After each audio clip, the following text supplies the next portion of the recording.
Hello ladies and gentlemen and welcome. Now I was actually hoping they added training mode in this update with duos, and I messaged Gaming Merchant about it and 100% bang on the point.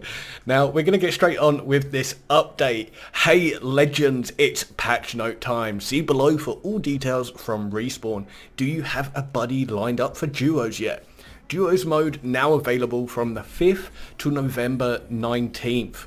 So we don't have too long, it's just a couple weeks, remember that. Now first of all, for patch notes 3.1, welcome to the firing range. From the lobby you can now select the firing range. Here you can practice playing around with all the weapons, items and legends. You can enter the firing range solo or with your squad. You can change to any legend and use their abilities and ultimates.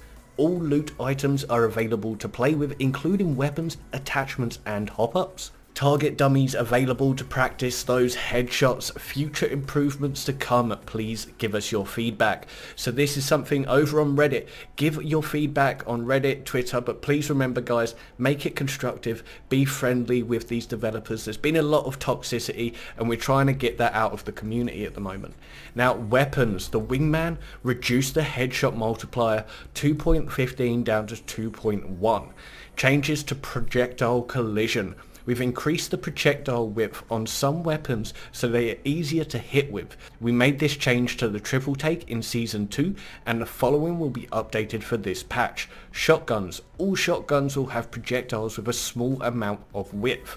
L-Star. Snipers. The Longbow DMR, Kraber and G7 Scout. Now basically for the shotguns as an example, the bullets as you can imagine were basically like little the spread, the pellets would be individual tiny little pellets. They've now given it like some width to those projectiles. Quality of life. In an effort to surface easier challenges to players more often and offer a balanced set of challenges each day, daily challenges distributed has been adjusted so players are guaranteed to receive one easy, one medium and one hard challenge. You can now spend legend tokens to re-roll daily challenges. Costs increase with each purchase before capping out at 1000 legend tokens. First re-roll is 200 legend tokens, the second is 500 and the third, as it caps out at, is 1000. This cost resets every single day. You can now adjust the game cursor velocity in settings for controller. You didn't be able to do this before. I used to feel sorry watching controller gameplays. Like you'd see them in the inventory box and they'd all have the same sensitivity on their cursor and for some people it's too slow. So yeah, you can now adjust that, and this is included for the lobby, the pause inventory menus and death box inventories as I was saying. We now show you what music pack you have selected while dropping into the map. If you have only the default pack selected, you won't see anything. So you see this in the bottom right corner as you're flying down from the dropship. Improved flow from lobby to match that fixes some minor bugs and will hopefully get players into matches a bit faster. Disabling pre-game spawning of players before character selection. This will address cases where players might hear someone's voice, comms or other sounds before the legend selection actually starts. The waiting for players transition now shows the game weld instead of a black screen. Removed the 5-second countdown that would start at the beginning of a legend selection. Player will now be able to view the ammo types of their squad mates' equipped weapons when in the inventory menu. For controller, you can now open up the equip wheel by holding down on the D-pad. You can still do it the old way, open ping menu and press Y. For PC, quick chat binding should now auto bind to F1 because it wasn't auto binded before. If it isn't bound to anything, assuming nothing is already bound to F1, because if you've already bound it, then it isn't going to go to F1.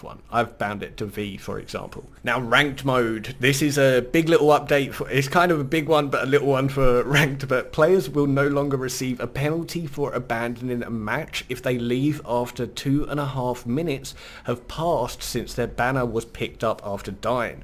As a reminder, Players will be warned via the menus if their leaving may trigger abandon penalties. If the warning does not show up, players are free to leave. Now, bug fixes. As you've seen throughout the whole video, I've tried to get like visual evidence of all these patch notes. I hope you appreciate that. Hit like. But for a lot of the bug fixes and that, I can't. But so they fixed a bug where players would stay in place while the train keeps moving when reviving another player, a bit like the old dropship bug. Now, updated the layout of the minimap that was previously showing a route that doesn't exist. I didn't actually know about that one. Let me know where that was in the comments. I'm quite curious. They fixed cases where players could drop into out of bounds without getting the timer. There was a lot of these areas. They fixed cases of some areas where players could take lava damage near the volcano when there isn't any lava. They also fixed display issues with post-game where it would show you earning 2 battle pass levels for leveling up via stars. Now, legends, they've made a couple little legend updates, and one of them is for crypto. This is brilliant. So EMP now will damage armor that players have dropped. They also fixed a bug where Lifeline's drone couldn't heal crypto while he was in the drone mode, and fixed for friendly caustic gas kicking crypto out of his drone using mode. Now, the EMP one is quite good. I'm not sure. Some people kind of like it, but at the same time, it kind of defeats the purpose of having his ability. Now, for Bangalore, they fixed a bug where sometimes the missiles from Bangalore's ultimate would disappear after landing on the train. That's pretty much it for all the updates. I hope you enjoyed the video. If you've heard popping in the background, it's because people are firing off fireworks. I'm sure you could tell. But yeah, other than that, hit like, comment, subscribe. You know the drill.